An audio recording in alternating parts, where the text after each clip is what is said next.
hello लोगोफोर बरायबाय बड Gr.4 अफिशियेल YouTube चेनेलाव आसा खालामो नोंथांमोना गासैबो मोजां दङ आरो लोगोसे नोंथांमोननि एग्जामा मोजां गासैबो थांबाय स' बिनिफ्राय Gr.3 आरो Gr.4 एग्जामनि रिजाल्ट माब्ला मोनगोन बिनि सायाव डिसकास खालामगोन आरो लोगोसे फाइनाल काटअफआव थांनो नोंथांमोना बेसेबां नांगोन बिनि सायावबो डिसकास खालामगोन आरो लोगोसे स्किल टेस्ट अरेल एबा प्रेक्टिकल टेस्टखौ बोरै लानाय जायो बिनि सायावबो जों बेयाव नायगोन दा जायखिजाया जायफ्रा चेनेलाव गोदानै फैदोंमोन साबस्क्राइब खालामना ला बेफोरबादि जबनि आपडेट मोनो बड Gr.4 यूट्यूब चेनेलाव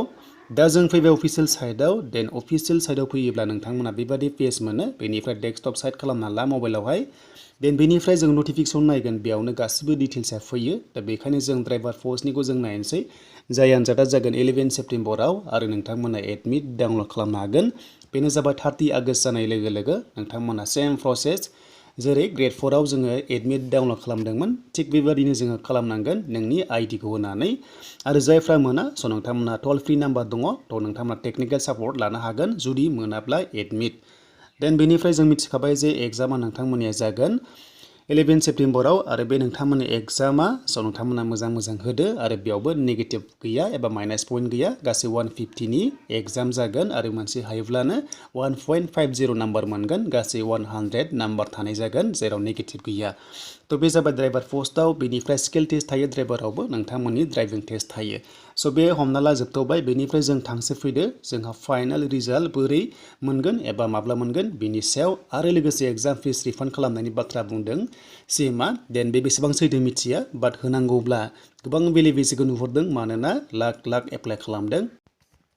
दा जायखिजाया एग्जाम फिस रिफान्ड खालामो ना खालामा बेखौ समासो मिथिसिगोन देन बेनिफ्राय जोंहा रिजाल्ट स' लोगोफोर रिजाल्ट माब्ला मोनगोन गोबां कमेन्ट्स फैदोंमोन Gr.3 Gr.4 आव देन एग्जामाथ' जोब्बाय Gr.3 Gr.4 जोब्बाय बेनिफ्राय दंबावो ड्राइभार पस्टआव दा ड्राइभार पस्टनि लोगोफोर एग्जाम जाखांबासो रिजाल्ट ओंखारगोन आरो एग्जाम जाखांनानै रिजाल्टखौ होग्रोआ बेनो जाबाय माखासे काट अफ थायो जाय काट अफ फैयोब्लासो नोंथांमोना सेकेन्ड स्टेजाव थाङो बेनो जाबाय प्रेक्टिकल टेस्ट एबा अरेल टेस्टआव स' नोंथांमोनखौ बेयाव लांगोन आरो बेयाव लांनासो गासैबो मोनसे काट अफ सोलिगोन आरो काट अफ सोलिनानै देन नोंथांमोना साफा माखासे साख्रिखौ मोननाय जागोन दा एग्जाम्पल महरै नोंथाङा Gr.4 आव एग्जाम लिरदों जेराव 150 दङमोन बेयाव नोङो जेसेबां मोनदों नाम्बार मोनदों बेनि गेजेराव मोनसे काट अफ जागोन सेकेन्ड स्टेजनि थाखाय एबा अरेल टेस्टनि थाखाय आरो बे फार्स्टनि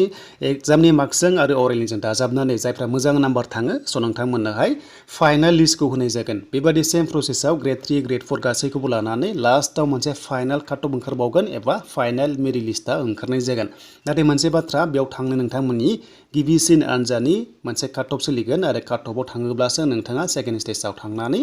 अरेलखौ होनो मोनगोन बाहागो लानो मोनगोन आरो बेयावबो मोनसे काट अफ थागोन एबा मेरिट लिस्टआ थागोन स' बेनोमोन आरो नोंथांमोननि फाइनाल सेलेक्सन लिस्टआ बेनिफ्राय रिजाल्ट स' लोगोफोर रिजाल्ट होनाय लोगो लोगो एग्जाम जोबनायनि दान मोनसेया थाखायो देन दायो जोंहा सेप्तेम्बराव एग्जाम जागोन अब्ला जों अक्ट'बर लास्ट उइकआव मोननायनि चान्सआ थागोन एबा नभेम्बर फार्स्ट उइकआव मोननायनि चान्सआ थागोन दा गोबां माखासे सिस्टेम थायो बे सिस्टेमजोंसो थांनाय जायो जेरै हमना ला नोंथांमोननि रिजाल्टखौ नायनांगोन बेनिफ्रायसो माखासे काट अफ जायो आरो बेनिफ्रायसो नोंथांमोननि माखासे डकुमेन्ट भेरिफिकेसन जागोन आरो बेयावसो स' नोंथांमोना जायफ्रा गासैबो अके थायो अब्लासो रिजाल्टखौ मोनगोन बा नोंथांमोना फाइनाल लिस्टखौहाय मोननाय जागोन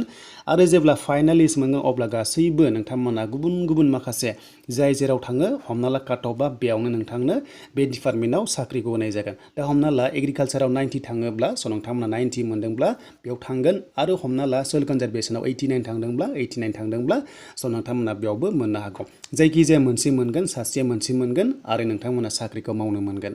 दा बेबादि रोखोमनि आरो स' नोंथांमोना मिथिखाबाय जानांगौ जास्ट नोंथांमोना ड्राइभार पस्टनि एग्जामबो होग्रोदो बेखौ नेगासिनो दङ बेनि गासैबो डिटेल्सआ जोबजोबा प्रसेसआ जोबजोबबासो माखासे प्रसेस फैगोन सेकेन्ड स्टेजनि थाखाय आरो नोंथांमोना साख्रिखौ उनावहाय लासै मोनलांबाय थागोन दा बेनिफ्राय लास्टआव एग्जाम फिस रिफान्ड खालामनाय बे बाथ्राया गोबां दायो गोसारगासिनो दङ दा बे बेसेबां सैथो फोथायनो हाया आरो लोगोसे बेवहाय हमना ला गुबुन बिथिङाव गोबां एप्लाइ खालामदों Gr.3 Gr.4 सासेयानो गोबां खालामदों जुदि मोनमारोबाथ' मोजां आरो लोगोसे मिथिखायो बेवहाय मेक्सिमाम हमना ला 80% फेल जायो नालाय देन 20%आल' पास जायो अब्ला 80% रांखौ होफिननांगौबा लाख थाखा फैफिननांगौ एबा होफिननांगौ जायो गभर्नमेन्टआ स' बेखौ आं बुंनो थांला बेसेबां होफिनो एबा होफिना बेसेबां सैथो बेखौ नोंथांमोना हमनो हाखासिगोन दा जायखिजाया जोंनो एग्जामा कन्डाक्ट जानांगौ बेनिफ्राय रिजाल्टआ मोजां फैनांगौ बेल'सो देन लोगोफोर नेक्स्टआव लोगो मोनगोन जेब्ला गोदान आपडेट फैयो आरो एडमिट डाउनलड खालामनाय भिडिअ नोंथांमोना मोनगोन ड्राइभार पस्टआव